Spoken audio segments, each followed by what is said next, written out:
Good morning.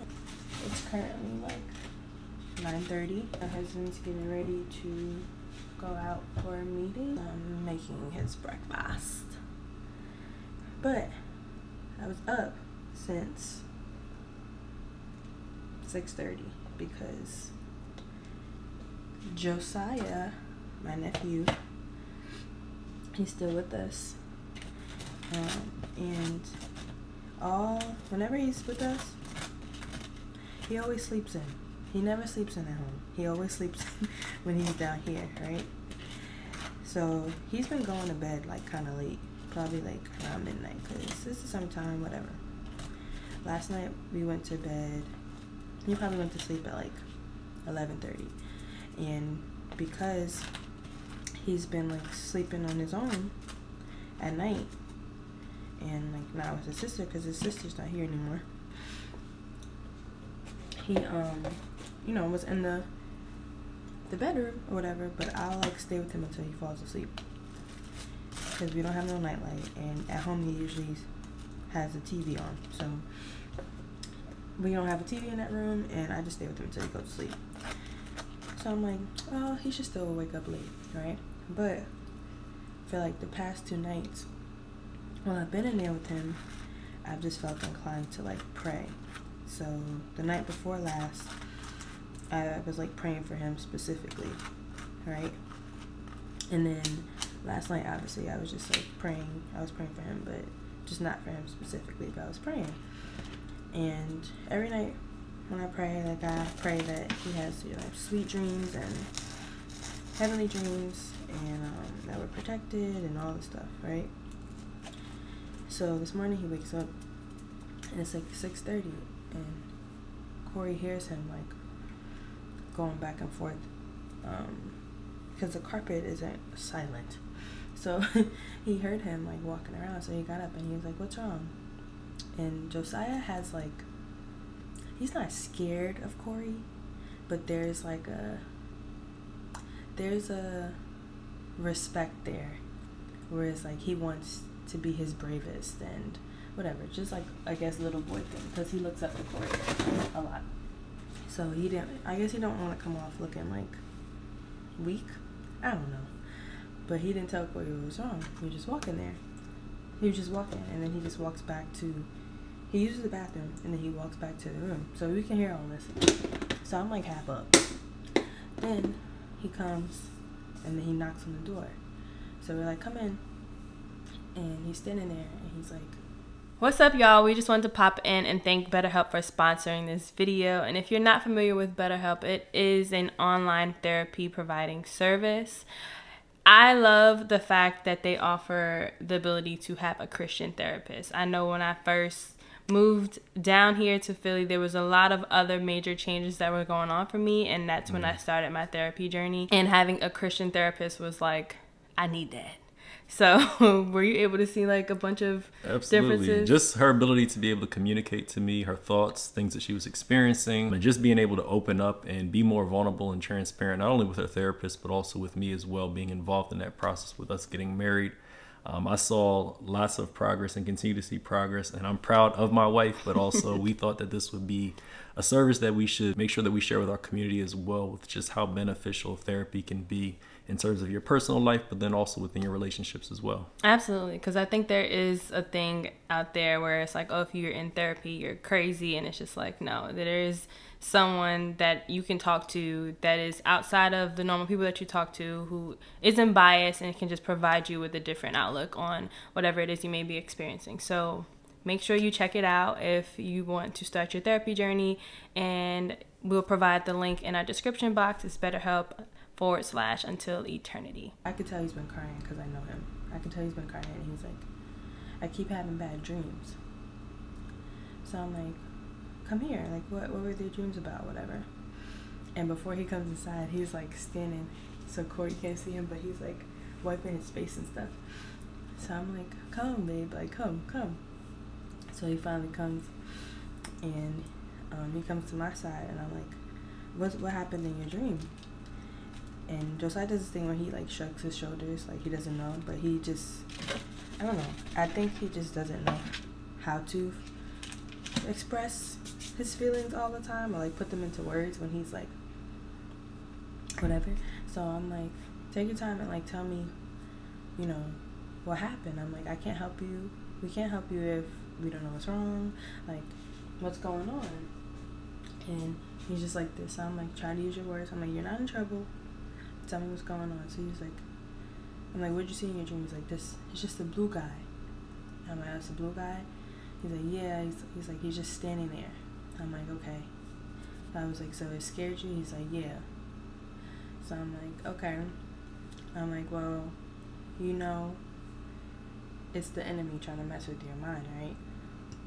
I was like, you know, God hasn't given us a spirit of fear. He doesn't want, I was like, do you think Jesus wants you to be scared? He's like, no. I was like, do you think he wants you to be fearful?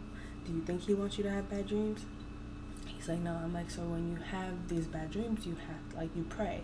I was like, you've been remembering scripture. You've been working towards, you know, like, keeping these in your memory. There's a couple of scriptures you know. I was like, so what you do is you pray using those scriptures.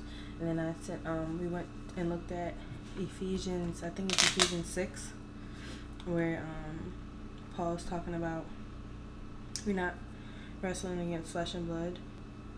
Yeah, Ephesians 6 and 12. So I made him read that, and I explained it to him, and like how it talks about putting on the whole armor of God, and how the word of God is our sword, and how like it tells us to pray. And I was explaining to him like what principalities were and all these things, so he understood it. And I was just like, whenever you have these bad dreams or anything, just recognize that it's not only just like the physical. I was trying to explain it in the best way I could for his age, obviously, but I'm just like, it made me mad, because I'm like, you messing with my baby, like you messing with my baby in his sleep. So now I'm gonna have to warn the spirit for my baby, because you think you can mess with my baby in his sleep. Like, stop messing with my babies. Anyway, so that was that, but he went back to sleep. But it's making me realize like how important it is to like have patience with kids. Like ever since I during COVID, like Josiah and Tori, my niece, they had to stay with me, and I was basically living with me because their mom, my sister, is an essential worker. She was an essential worker, and that whole like time, it made me really like learn how to have patience with kids, because they're like literally not winging it, we're all winging it, but it's like they literally have no form of reference compared to what we do, like what we have because of our age. So it's like you expecting a child to just understand and get it and have it all together. They're not, because number one, their brains are still like trying to figure it out, and they're just young. So that time period like really allowed me to like give more grace and look at stuff from like their perspective of like, I'm trying to figure this out. We're all trying to figure it out, but it's like it's not gonna help if you just ready to snap on them. Like, it ain't gonna do nothing. So that was one of the moments that I had this morning of just like thanking God that we're even able to have that, you know, type of opportunity to like help him with that. Because think about if I would have just been like, it's just a bad dream, like go back to the room, go lay down. That wouldn't have been helpful at all. And then not only that, it's like he doesn't know how to process what he's feeling, what he's thinking, him being nervous and fearful. Like, I don't need you being fearful every time you go to bed. So this is how you have to combat it. Also, growing up, being an adult, you're going to be a young man. I don't know nothing about being a man, but it's like, you are not just going to be able to cry about stuff. You know, you have to combat stuff. And what's the best way to do it? With Jesus. So, That was my morning. So I probably have another hour or so before he wakes back up, possibly. So, yeah. But that was my morning. And I don't know. I'm appreciative. I don't know. I just love that little boy so much. Him and his sister, like, those are really my babies. And then when you have a perspective and see everything through a spiritual lens, it's like, that's why I want to fight the devil right now. Because it's just like, why are you messing with my nephew? Why are you messing with him in his sleep? Like, you pissing me off. But yeah. Your food is ready. Anyway, what y'all do? I don't even feel like eating right now. But I need to. I need to make some more boiled eggs too, probably. I've been eating eggs so much. I never used to eat eggs like this. But I think I'm gonna have to switch it up soon because I've been on like my boiled egg kick. And before that it was like only scrambled eggs. And I got tired of scrambled eggs. And now I don't want to get tired of boiled eggs. So I'm gonna have to switch it up. But boiled eggs have been doing the job. We've never gone through eggs like this. That's why I'm glad we be getting them from Sam. Because you get like 18 of them. You can't even get 24, but we get like 18 for like $5. And I'll get like 2 packs at a time. And then, look at this. I think I showed this before, but it's like one of my favorite things. These are a few of my favorite things. Okay, this little egg, why didn't we take this off? Look, don't judge, okay? Now I have to take it off because y'all gonna be talking in the comments. Oh, you take off that sticker. Take off this sticker. Let me just take it off. Alright. We did it. Now let's just focus on the eggs. Okay, yeah. So this thing is from Amazon. And it's like the best thing ever because it has 3 tiers. So I need to get more eggs. But when you refill it, these things are detachable, right? So you can take them off depending on how many eggs you get. But it's like, it takes up a little bit of space. I had one of those like clear plastic ones that are just like this wide and all the eggs just sit flat in them. But it takes up a lot of space. And as y'all can see, our fridge is like one of those half ones. So it's not a lot of space in here. This is like perfect. It's in my Amazon store under my kitchen must-haves. Perfect. And the fact that like this is done, right? I could take this top off. Let me show you so you can get it. Oh, yeah. I could take this off, put this on here. If I could get it. Okay. And there you have that. Period. Get you one. Corey, come downstairs. Your food is getting cold. Now I understood why my mom would always be like, that food is ready, it's hot. Come get it. Because I be doing the same thing now. Like, I don't want your food to get cold. Say hello to the vlog. Pause that. Huh? Say hello to the vlog. Okay, who? No, we can't get comfortable. No, I understand. Good morning, people. Howdy, neighbor. Whatever they say. What? You're gonna eat it here, right? Yes. Discipleship is a daily job. Yeah. And at all kind of hours. But I don't know what you said already, but it's a blessing to be in the lives of other children. That's what I basically was saying. I was just like saying I'm grateful for the opportunity to like have that moment with him. Because it's not just for dreams, you know what I mean? Yeah. And also just, I think part of the way that God has kind of orchestrated I mean, you see how like kind of divine it is, but allowing us to be able to be in his life as well, especially in the time in which we're grieving. It's always kind of fascinating to see how God can use other people to fill gaps in your life, but for his glory. And it definitely keeps us at the point to not get caught up in ourselves, our circumstances, or anything else, but just seeking an opportunity to be a blessing, not just to him, but other kids as well. You'll probably see a bunch of kids on here one of these days. But I was telling them like how during COVID it allowed me to like really take a step back and like look at stuff from a kid's perspective, because it's like they don't know what's going on. The only reference they have is just the amount of years they've been here. So it's like, what would have looked like? What we have looked like if we just would have been like, Josiah, go back and lay down. Like, you fine. Yeah. Stay all that stuff.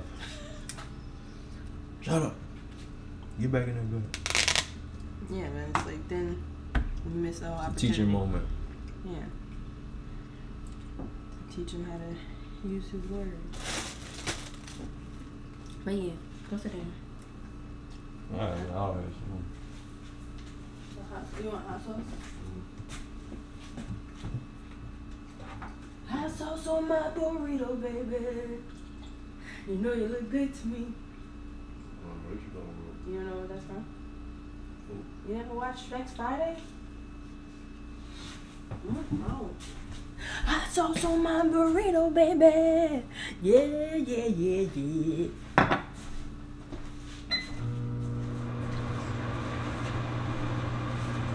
This is the bread that we're eating.